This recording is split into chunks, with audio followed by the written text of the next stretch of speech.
Hey guys, it's Friday. I'm a little bit later than you would normally find me on here, but I wanted to quickly come on because I wanted to show you this fun technique. It's all right, just trying to get it up so I can see the comments and just making sure you guys can see everything I'm doing. Check my lighting.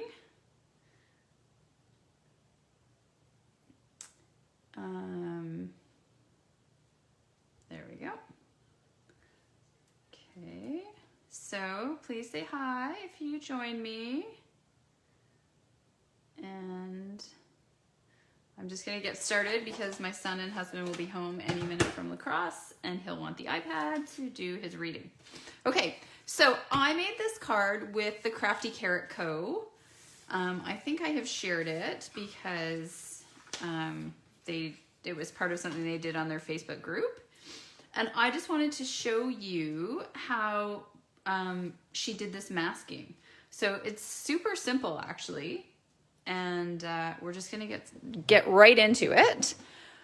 What you do need though is some washi tape. So I have the washi tape here that I used before, and we're just gonna use that again. And she had a couple tricks. This has been stuck on my lamp for a while, so it starts to lose some tackiness, but she had it stuck on her arms to just take a bit of the stick away from it, mostly because you don't want it to rip your paper when you pull it off. So I'm gonna move that guy off to the side, and then I'm actually going to put down a scrap piece of paper.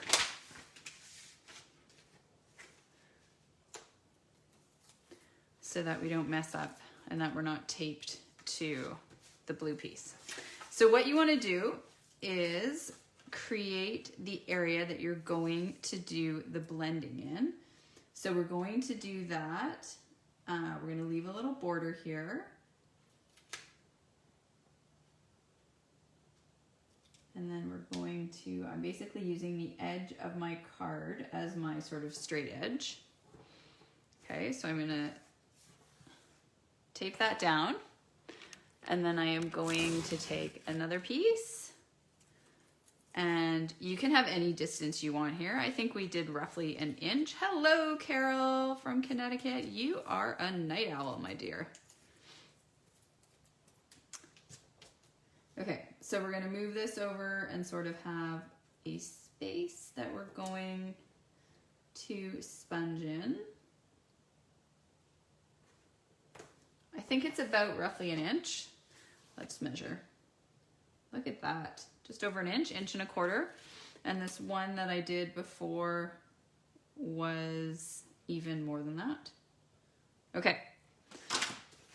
So I'm gonna turn this. So I have decided to do this in tones of blue because I want to have some more masculine or gender neutral cards on hand. So we're going to use our lovely blending brushes. If you don't have these, you can use any type of sponge. And I'm going to use the lightest color. So I'm going to use the Seaside Spray.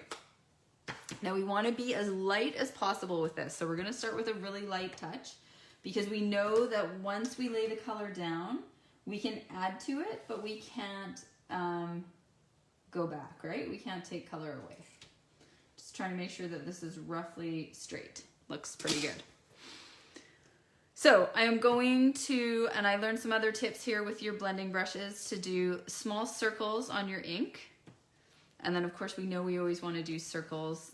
So we're just going to do some circles. I don't have nearly enough ink there. I'm going to do circles here and then circles on my card.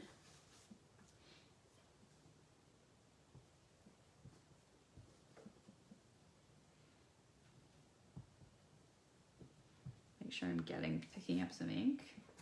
There we go.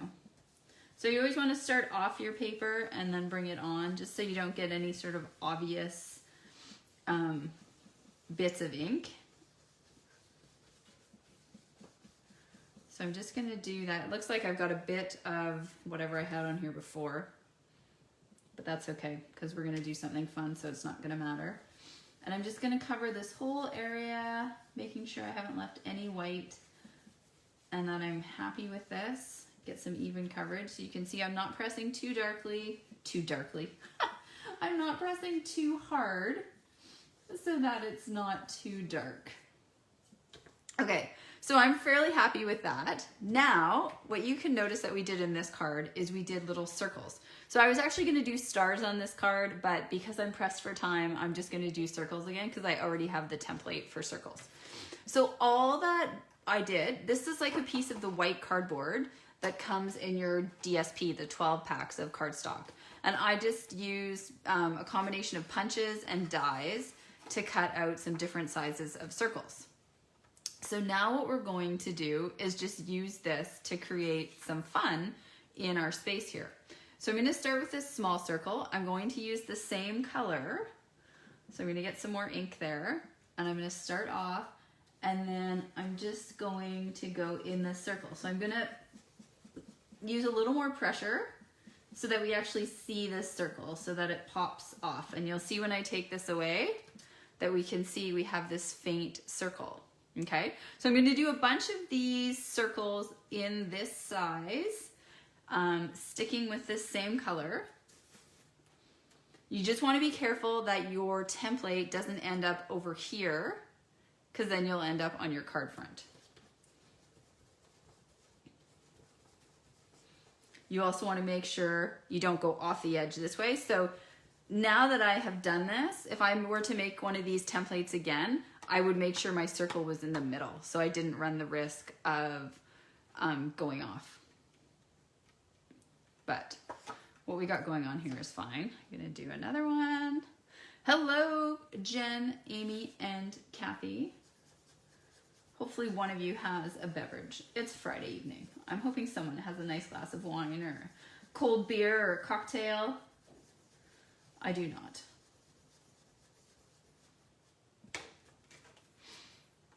All right, and I'm going to put another one sort of down here. And so depending on how much pressure you apply and how much ink you apply, you can get a variety of different shades of circles. So it's really very simple. You don't need much in the way of supplies. So now we've got 4 of those small circles. I'm going to put in a couple of big circles, same color, and I'm just going to alter, or vary, I should say, my intensity. So I'm not going to make these quite as dark as I made those small ones, but still hopefully darker than this original sort of image that we laid down. It's almost as dark, I can see that now, but that's okay. We're just going to play around with it. And you could always go back then and make some of the other ones darker. I'll try not to make this one as dark. There we go. So we've got just sort of a subtler circle down here. Then what we are going to do, because I want to just add in a bit of a pop, I thought we would add some misty moonlight. So this color is definitely darker. So I'm just going to rub my brush, and I'm going to do this in the big circle. So I'm going to go there. Oh yeah, so I can see that, okay.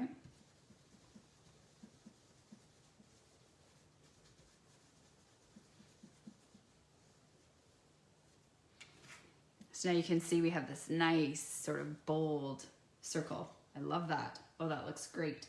Okay, so I'm gonna do that now in a small one. You might wanna be careful, like you can see there's no ink on this side, but you know, you're putting it down on this part of the card that you want to stay pristine. So you could have another piece of scrap. So here's another one of those cardboards. I might just put this over here to avoid me, you know, getting ink where I don't want it and then being sad. Nobody needs to be sad. Stamping is not meant to be sad. So you can see already over here I made a mark, so I'm just going to cover that up. I'm just going to put another circle there. That's going to be fine. is going to be A-okay, folks. So I'm just going to kind of go like that. So if you don't have these blending brushes yet, and you like to do things like this, you need to get them. They're like super fabulous. All right, and I'm gonna put one more big one up here.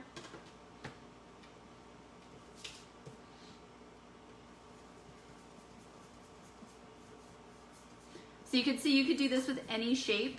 You could do hearts. Valentine's is coming up. If you had some heart punches or dies, boom, happy, love it. Okay, we're gonna put these off to the side. Now, you need to be careful when you are pulling the tape off, okay? Because you want to make sure that you don't rip your card front. So another option is that you could always do this on a layer first that you're gonna attach to a card front, and that way if for any reason you messed up, you won't have ruined an entire card. So I'm just gonna very slowly and gently pull off this washi tape. So it's kind of like painter's tape. I think you could actually use painter's tape, but if you have washi tape kicking around, I would suggest you use it because it is meant for paper. So you can see that came off beautifully. We have that nice crisp edge. I'm gonna just stick this tape back on my lamp so that I can use it over and over again. And I'm gonna take this one off.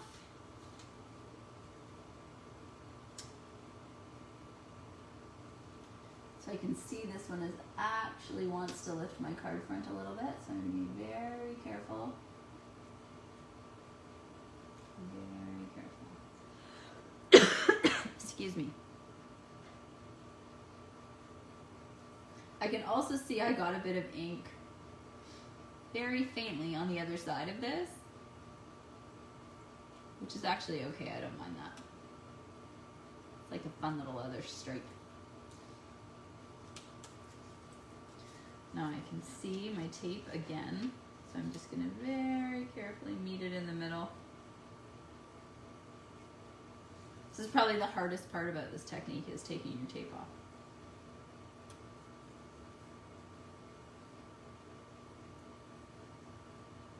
Similar to when you use painter's tape to paint on your wall, right? Okay, so we did lift a little bit of our card here. So this card, we put some extra little bits on it. So that would be totally your option to put something there. That wasn't really my plan because like I said, I was trying to make this a bit more gender neutral. So I didn't really want to put some cutout flowers on it. So I'm gonna have to think about that. And then what we did with this card is we used this fabulous stamp set, Happiest of Birthdays, and we just used this big giant wishing you the happiest of birthdays and stuck it on here. Now, what they did in this video with the Crafty Carrot is we actually did it on, we stamped it here on the card, and then we stamped it again on another piece of paper, and then we fussy cut all of these out, which I thought what would actually be easier would be to stamp it and then emboss it, or to just use such a darker accent color that it will pop off of there. So I was planning to use Pretty Peacock. I do think we might have to use embossing powder though, because I don't know that it's gonna pop off that darker circle. So I'm just going to prepare like we're gonna use embossing powder. So I'm gonna get that ready so we have it. So we would use the clear and we'll use the embossing buddy.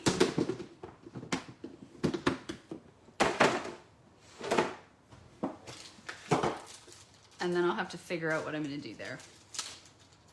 Maybe I'll have to put some ribbon on here or something. Okay, so we're just gonna use the embossing buddy. I'm gonna open this up so it's ready to go, because if you are not familiar with embossing powder, you need to put it on when your stamp is wet so that it will stick. All right, And I also just kind of want to make sure this is roughly straight. So I'm just going to look at my grid here and look at the U and the is what I'm actually looking at and trying to line that up. And then I'm going to look and see it looks straight.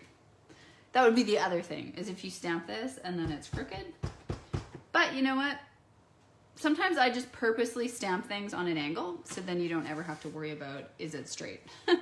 You purposely made it not straight. All right, I don't think you're getting my hair in here, so I'm gonna come in here. I want it to be reasonably centered, top to bottom.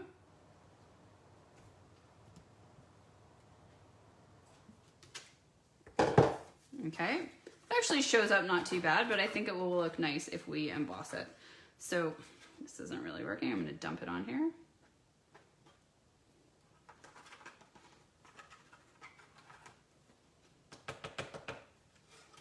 So I can see that it is covering my words. I can also see though I have somewhere I don't want it, so I'm gonna pull out this trick. So you take your putty end of your Take a Pick tool and you use that to brush off any embossing powder you don't want.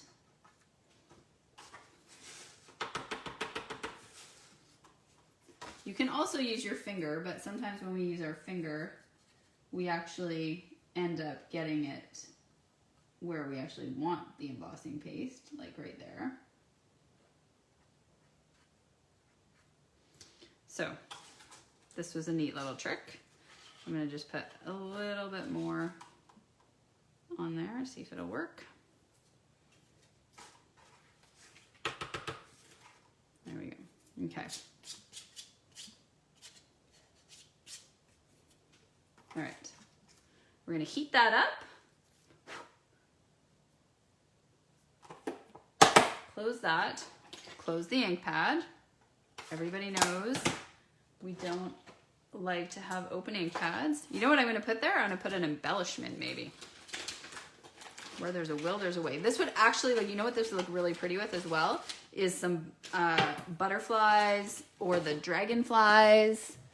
Again, that's not helping my masculine card, but it would look pretty.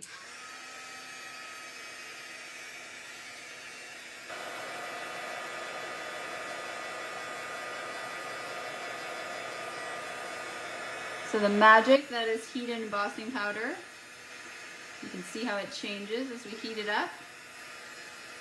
So pretty.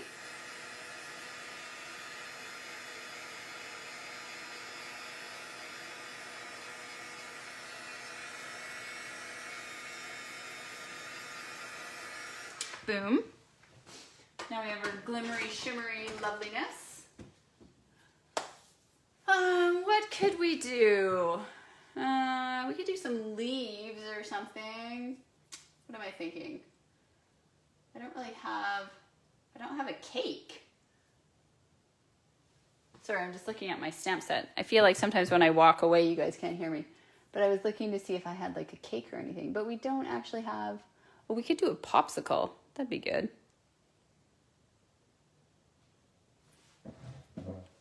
I think I don't want to get too crazy with this though. So my plan had been to leave it just like this. So let's see. We could put some of this denim ribbon, or, oh, we have navy. We didn't use navy. We have moonlight. Where am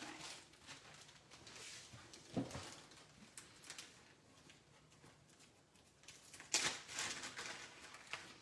Or we could use some of this.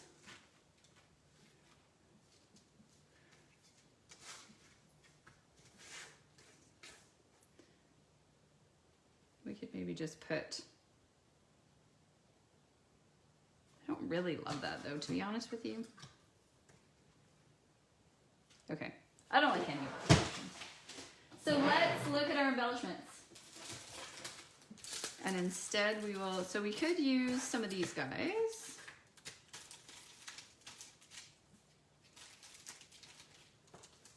We we could use those. We could do a bunch of little silver ones. That might be fun.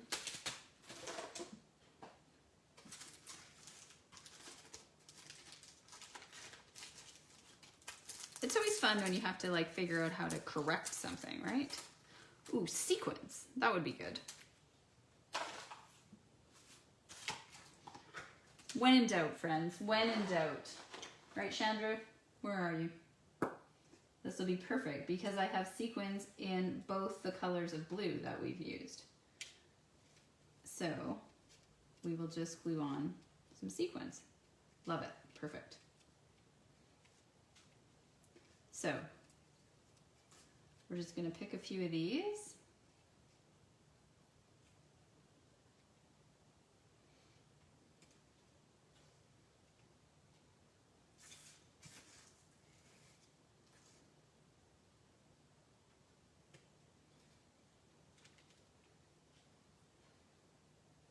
And then this is a perfect way for us to tie in all the colors we were using. So I think might actually just stick with Peacock over here.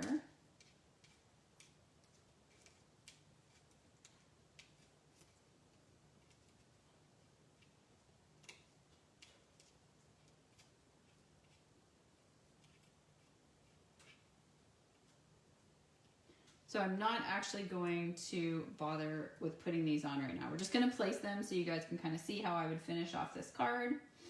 And then I'm going to let you go to have your fabulous Friday evenings.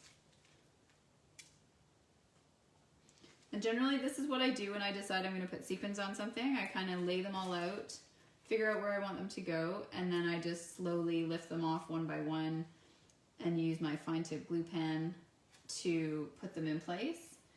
Or often what I will do when I'm playing around with placements or embellishments, I'll take a photo and then I'll compare the photos. So then if I have to take everything off to make it fit, then it's okay. So I'm going to play around. I'm going to somehow tie in, because I need to tie this in so it doesn't look like out of place. Or at least I think I need to tie it in. So I might just kind of, I think what I will do is sort of stagger some sequins up and down on here.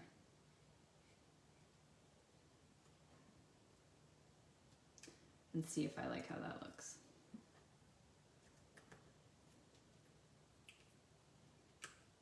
You guys are very quiet tonight.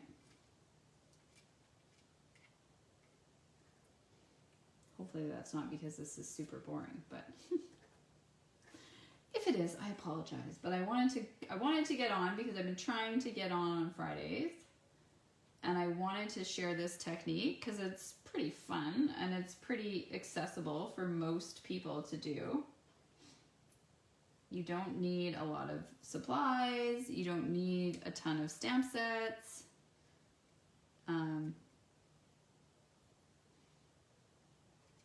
right, so I think I'm gonna go with that. So that is gonna be our finished card. And I'm just not gonna take the time to glue all those sequins on while you guys are watching. So what do you think? Do you think that we have made the best out of a bad situation? I'm going to be gluing down that bit, and then we've splashed on some sequins. And would you give this to the man in your life? Would you give this to your brother, your uncle, your dad, your husband, your son? This might actually be a good card for a teenager, or my child is 10, or he's going to be 10 this year. So any birthdays I'm going to have to go to, or going to have to send cards to, are going to be 10-year-old boys. So this might be just what they need. So thank you very much for joining in. Hopefully, if you weren't familiar with that technique, you'll give it a try. I would love for you to let me know how it goes, post your pictures, and have a fabulous, fabulous evening.